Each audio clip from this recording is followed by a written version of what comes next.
Bradford. Oh God. Oh, here we go. He's all in. He brought props. Okay. I wonder what he thought of the film.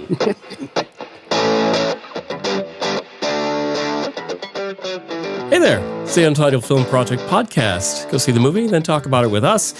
Yet another live-action remake of a classic Disney story. This IRL treatment drops us back in Hawaii, where LILO finds the one creature that understands her and might just help her manifest a new family, the Master of Mayhem, Stitch. A shooting star!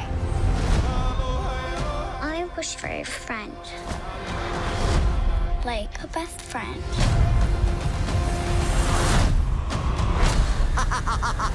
What the hell? We'll give you our reviews, our takes, and a number score, and then we're going to give you the big question.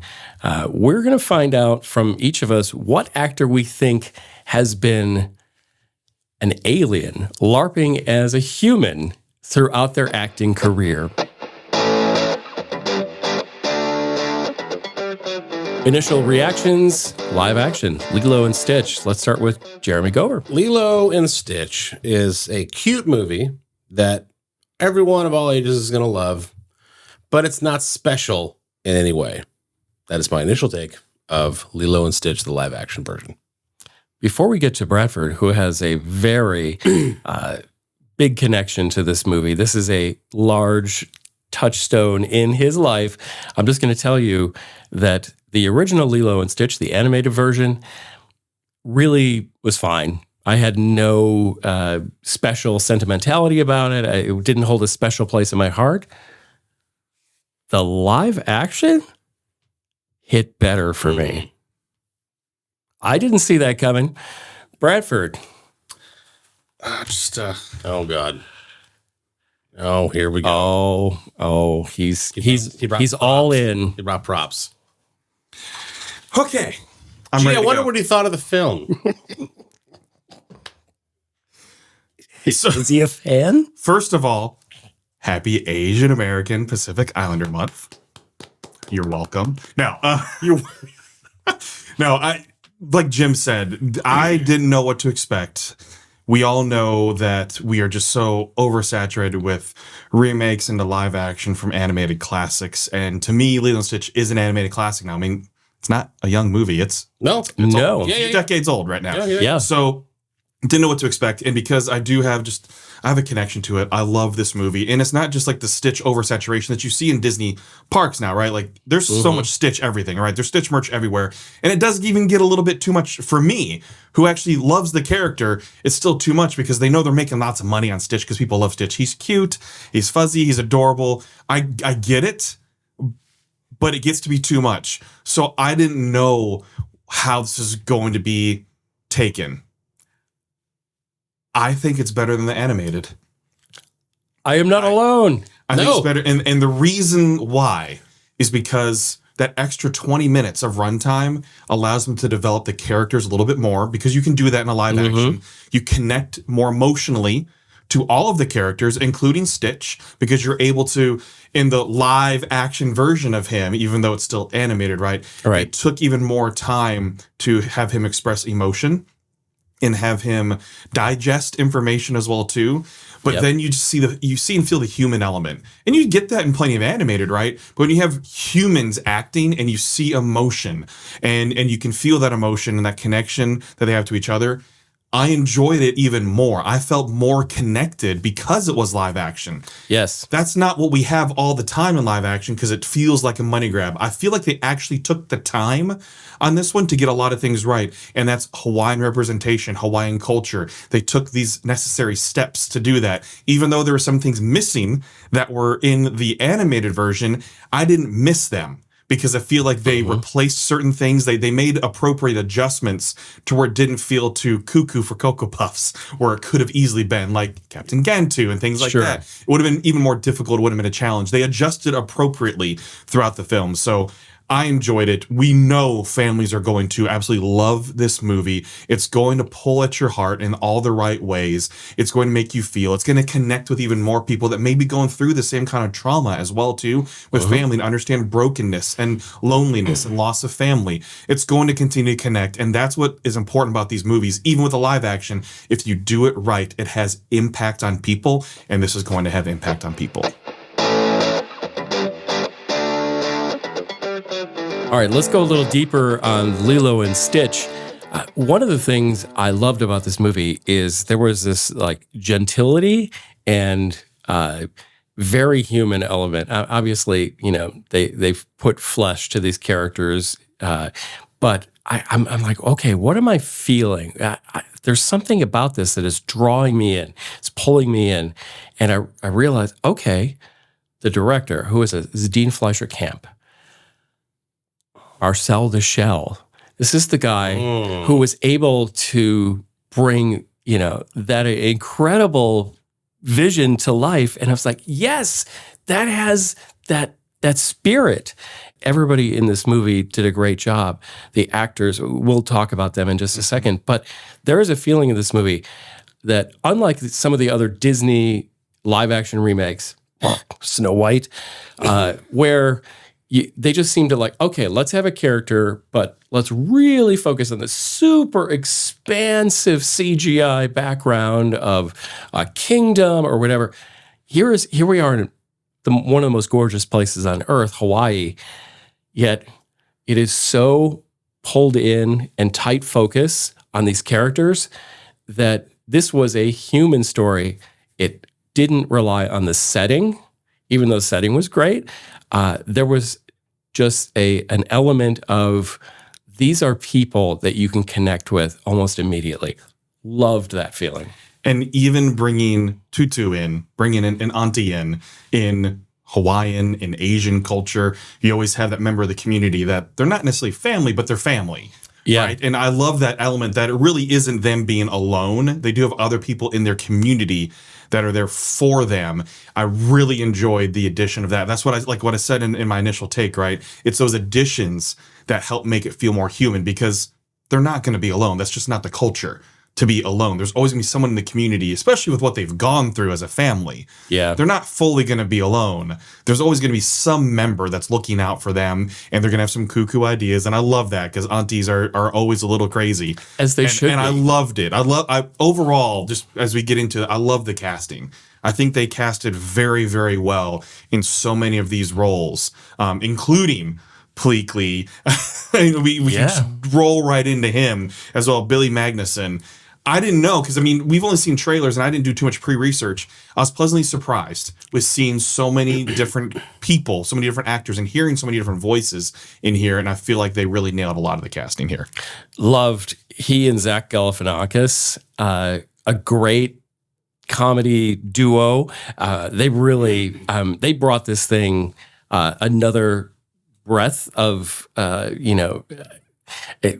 me, it was just another layer that could have been a comedic toss-off, but I loved them. Casting director, whoever they are, give them an Emmy. They nailed it. Maya Kealoha Yep. is the child actor who, of course, plays Lilo.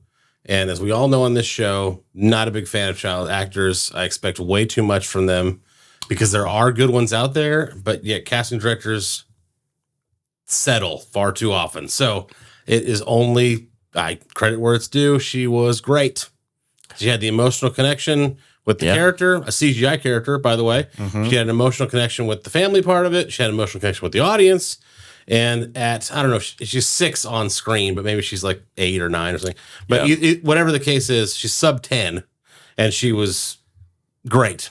So much so that we in the Music City Film Critics Association vote for Best Young Performer every year, at the end of every year. And it would be hard for me to leave her off my ballot. She may not win it, because we've actually seen a lot of good performances already this year, but she's definitely on my ballot. She was that good, because she has to basically carry the movie. I mean, Stitch does, okay? But without that specific character being believable and having an emotional connection, the whole movie is worthless, basically. And she did great. So I'm very happy to see that, because I was fully expected to go in and be like, oh, here we go. And you think the challenge is, like you mentioned, she's acting with a CGI character, Yes. or a puppet, Or a stuffed animal. something whatever like that. trick they did on set, whatever, it worked. Whatever it was. And having to pull that off and emotionally have a connection, but not just to Stitch, but to The sister. to sister, Yep. to Tutu, to so many different other things that she's having to interact with. She was challenged. Yes. And especially because knowing going into this, there's a lot of pressure.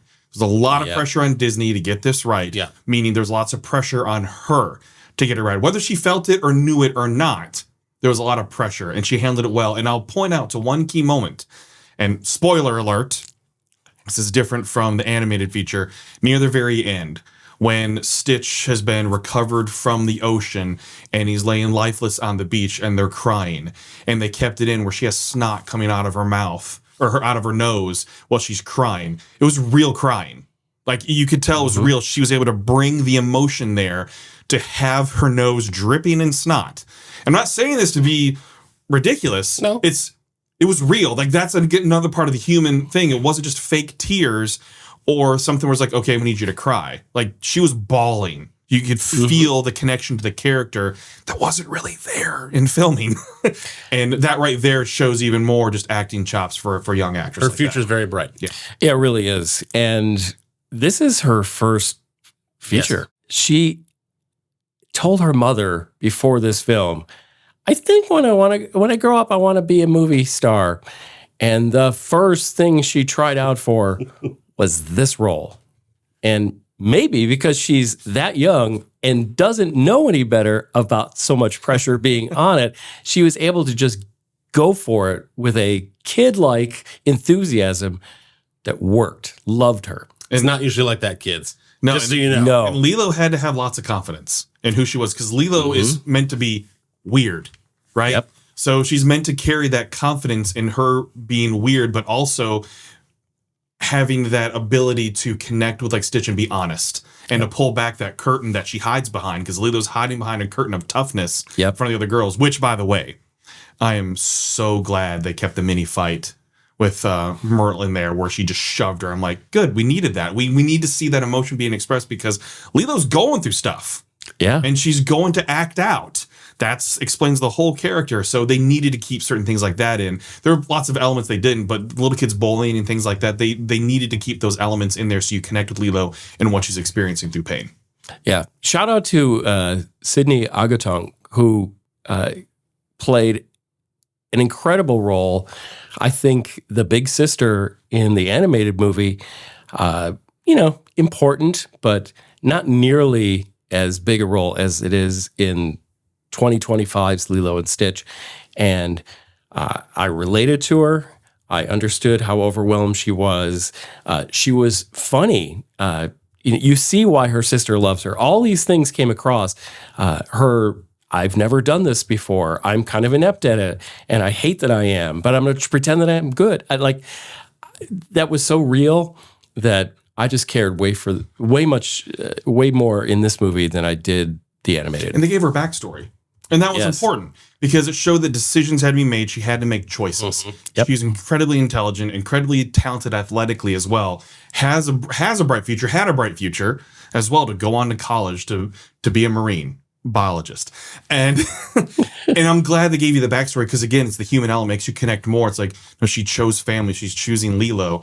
And I love how it comes full circle at the end where Lilo's encouraging her to go. It's like, no, you deserve a future too, and everybody encouraging her to go. Granted, we get a portal, and that definitely helps stay with the connection. But Sure. giving a backstory to these characters was very important to have. Like, we didn't even know in the anime version what their last name was.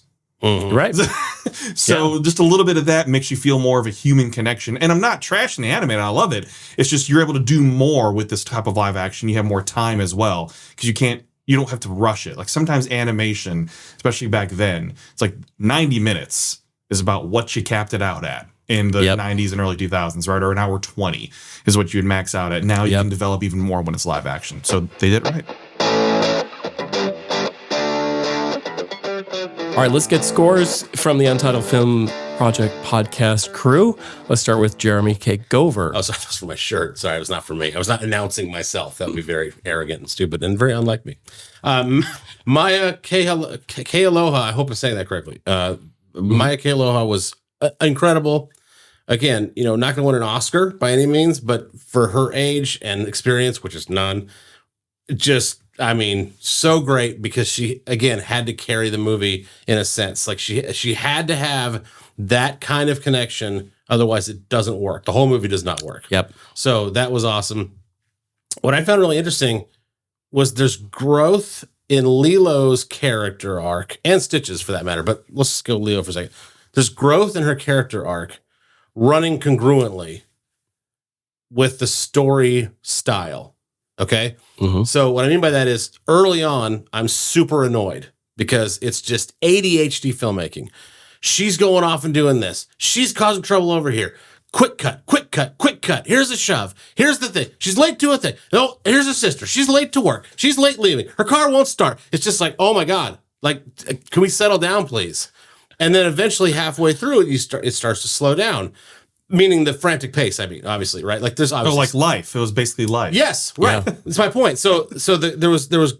I found it very interesting that her growth went from like a chaotic young person who doesn't really have a place, like kind of searching for her place in the world, doesn't have any friends, that kind of thing. Meets Stitch, who's going through the same things, like right, just going nuts, and then all of a sudden they kind of find each other and they kind of mellow each other out a little bit. They just kind of slow down. Yep. And then she's teaching him how to be good, and he all of a sudden doesn't want to be bad. And then and then the movie just again it levels out, and it's like, oh, okay. And I found that interesting in retrospect. At the beginning of the film, I was just like, oh my God, like I could not handle it.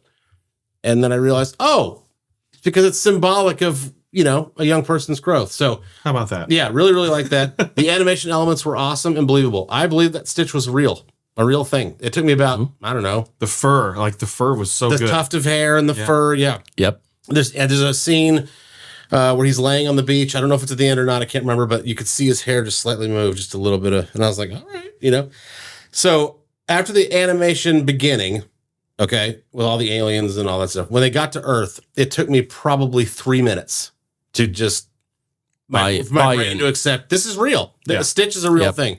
And that's great. Especially for you.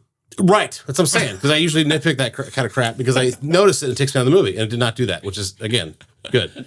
So at the end of the day, I'm going probably, admittedly, I'm making this up on the spot here. I'm going to go probably a 7.0 because I don't think it's special in any way. There's no special storytelling. There's no special directing. There's no special, it's just not special.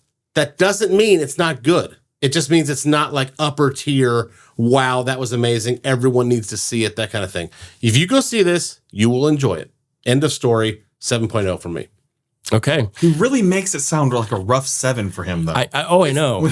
Yeah. If I gave it a 7.5, for example, or an 8, that's like top of the year territory. I know why you do it. I can't do that. It's just your words don't always match. And that's what throws me off. Right. Well, sometimes I can't figure out why either. Like I've left the theater hours ago and I'm here recording the show and I'm processing all the information. Mm-hmm. And there's just, I have to boil it down to. I know. It's fun. It's entertaining. It's not, it's nothing, there's no gold star on it. Just like your opinion, man. It's okay. Even though getting your opinion is like going on a prom date with a prize fighter, you come out of it like dizzy and confused, but you're like, I think it was good. I don't know. Maybe. That's why you cover your drink, Jim. Good idea. We're going to go to Bradford last because he hugs the original Lilo and Stitch like it's a body pillow. Yeah. So we're going to get his last. I just want to say I went into going to see this movie as a chore.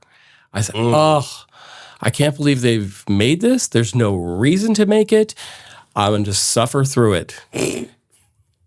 And I walk out of there going, I loved it. Mm-hmm. So the transformation it had on me was pretty remarkable. I went in as a hostile witness, and somebody who maybe would have given the original Lilo and Stitch a 6.5 or a 7. Like it just to me, it wasn't. It just never hit me. But in this live action remake and with Maya Kealoha, I was just enraptured by this movie. And I'm just shocked that it happened, and I'm amazed that they did it, and I'm glad they did it. I love that. Kudos to the director of photography. I loved the look of this movie. It didn't feel like other Disney remakes.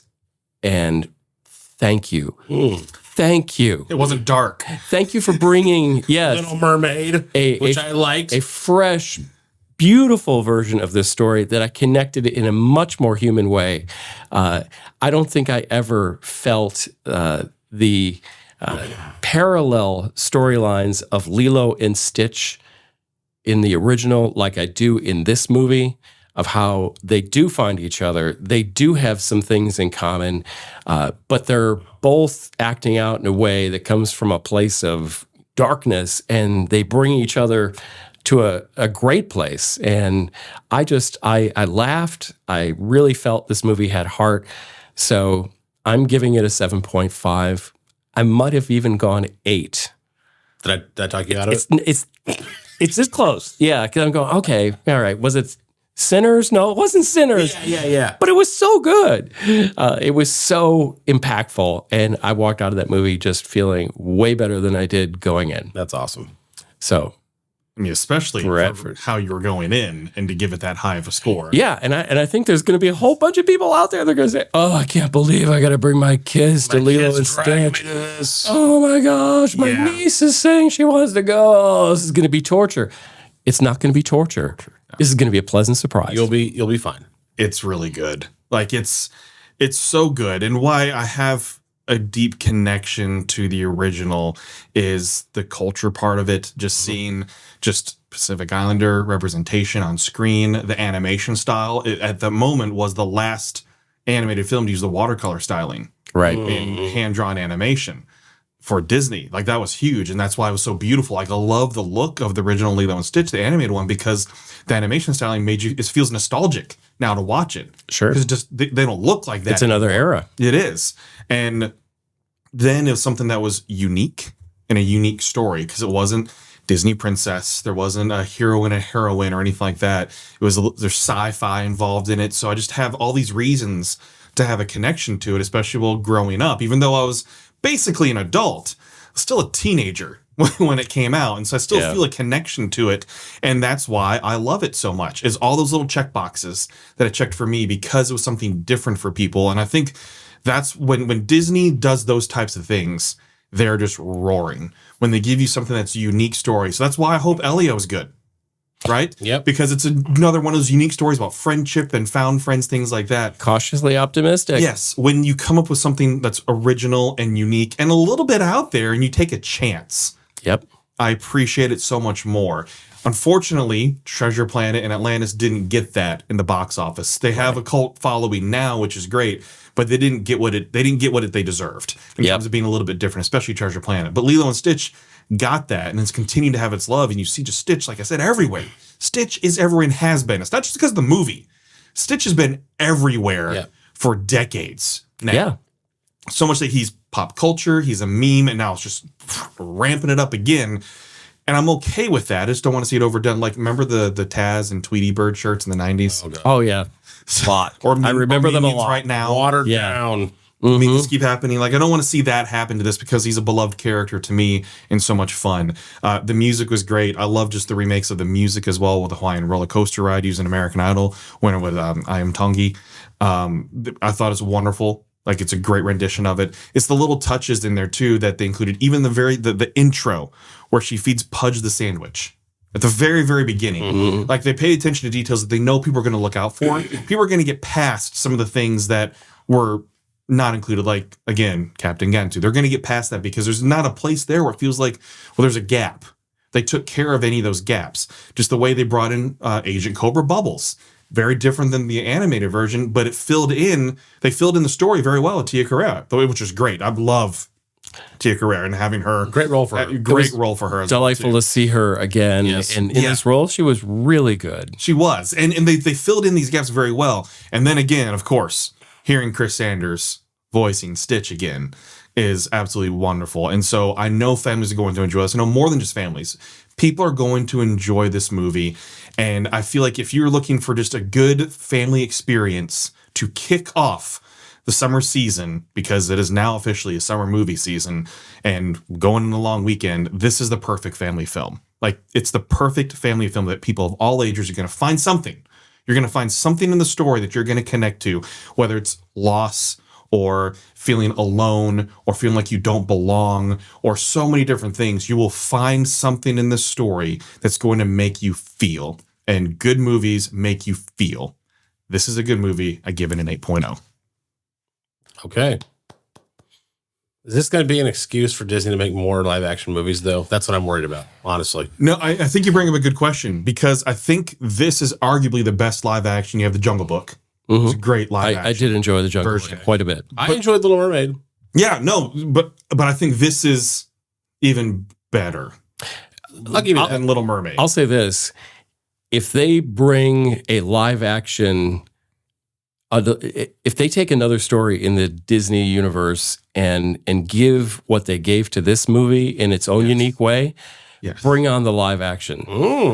Never thought I'd say that. Treasure Planet could be a fun one if you do it right. Do it right. Because it's science fiction. You can do science fiction and have a little bit more stretch, right? And I know... I don't think that they can do that. I don't think Treasure Planet is capable. Okay. I know you love it. But that would be the He's one. being a good friend telling you. I know. But instead of ones where people have this deep connection, like Beauty and the Beast, Aladdin, Little Mermaid. Guy Ritchie's Aladdin. Jesus.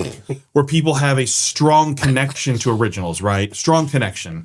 That's when opinions form before it even starts filming, right? Well, our opinion formed before this one. Totally, right? I was there. But that's where I'm saying if Treasure Planet is one of those, because you can have a little bit more flexibility with what you do just because of the type of film it is. There's going to be plenty of people that have never seen the animated one. Oh, sure. And when you set it up for science fiction and in another whole other world out there in outer space, it gives you that potential to be good if you take the time to do it right. Okay. If that's what it comes down to, is you have to take the time to do it right. Somebody's unique vision, and they bring something special to the table that was not there before. And the boardroom lets him do it.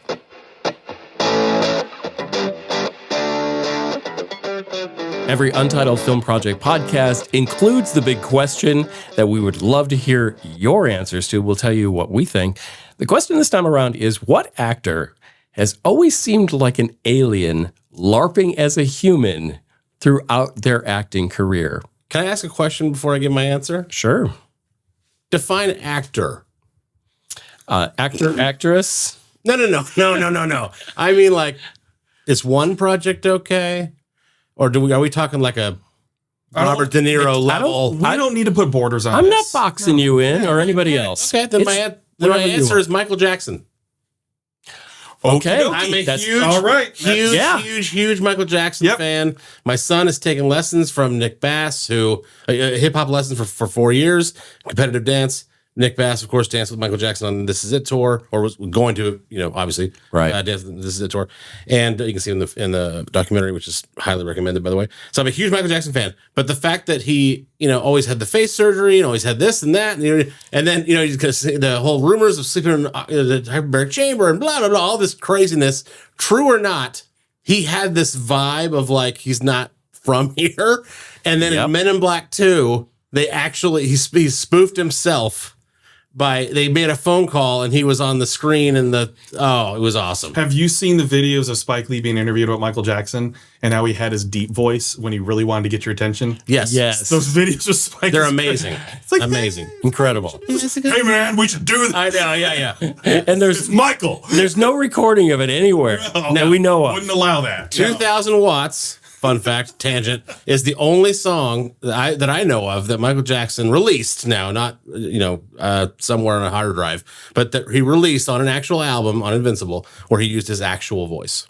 It's 2,000 Watts. I'll have to Only look it one. up. Only one. I haven't seen it. To the point where I heard it the first time, when it came out in 2006, 7, 8, whatever it was. And I remember thinking, so who's the feature on this? Right. That's because it was so strange. Okay, anyway, sorry. Michael Jackson, who spoofed himself in Men in Black 2. Jimmy. That is the answer that I never knew I wanted from this big question. Boom, just like that. Loved that answer. So full marks for that. Thank you. I'm going to go. He was in The Wiz too, by the way. So it's only. I'm just saying, It totally not counts. known as an actor. That's all. No, it's totally Captain EO. It fits. Short films. Exactly. I'm going to go with a female actor, and I'm going to I'll put this to you. Aubrey Plaza is an alien LARPing as a human throughout her career. In fact, she's more of an alien LARPing as a human in her talk show circuit. If you watch a sizzle reel supercut of every interview Aubrey Plaza has ever done, she looks like she put on a human costume of a beguilingly beautiful young woman who just has this otherworldly disconnect, and you could just as easily see her talking to Conan O'Brien and saying, I eat what other Earth people eat. You know, you never know what's going to come out of her mouth. She, like Stitch, she's got a little element of danger. And to me, I love that. To me, I never know what's going to come out of her mouth. I don't know if she does. If she does, she's more brilliant than I think she is. So Aubrey, she's brilliant. Brilliant. Yeah, Aubrey Plaza. All right, I have an honorable mention first because I can't go without mentioning him. Steve Buscemi. Oh, that's a good one. Yeah. Because in so many of his roles, dear God, he is kooky. And we're going kooky alien, right? Like, there's no way he's from this planet. Just think Armageddon, right? In that kind of role. So Steve Buscemi, because he's, or what is it? Billy Madison as well. Hey, fellow kids, right? But my actual answer is Alan Tudyk because he plays an alien. Wow. In Resident Alien. Yeah. So he is one. I mean, I think that's a biography. I agree. Because I agree. honestly, no one is that good that's a human at doing voice acting. No one's that good. He went to Juilliard. The guy, he kills me. He's phenomenal. Like, we need you to voice a chicken in Moana. Okay. Sure. Nails it. Right. We need you, K2SO and Star Wars. We'd like that. we need you to voice this big roly-poly mammal thing in another Disney movie. Okay. You're just grunting and moaning. Okay. Resident Alien, the sci-fi series, which he plays an alien in a human suit, basically. Exactly. And he crushes it like it's the real him. So what do you think? Well, who is your actor that qualifies as an alien who's been LARPing, as a human this whole time? We'd love to know your answer. You can tell us in the comments below here on YouTube. If you're watching on YouTube, please do, by the way, like and subscribe, all those things. Or you can tell us on social media. Also, you can see all the, if you're watching on YouTube, you can see all the social media handles. Come on, Dover. Well, sorry. I don't usually do this. Jim does. Jim, save me. We can be found on social media. I am Jim Chandler now on most platforms. Gover, we can find you. It's Gover time on Twitter and Blue Sky. Bradford. And only follow me if you want strong opinions on stuff on Threads. Just to be Bradford. Thanks so much. He's coming at you. Thank you for listening to the Untitled Film Project Podcast. To support the show, please rate, review, follow, and subscribe. Original music by Jeremy Schwartz.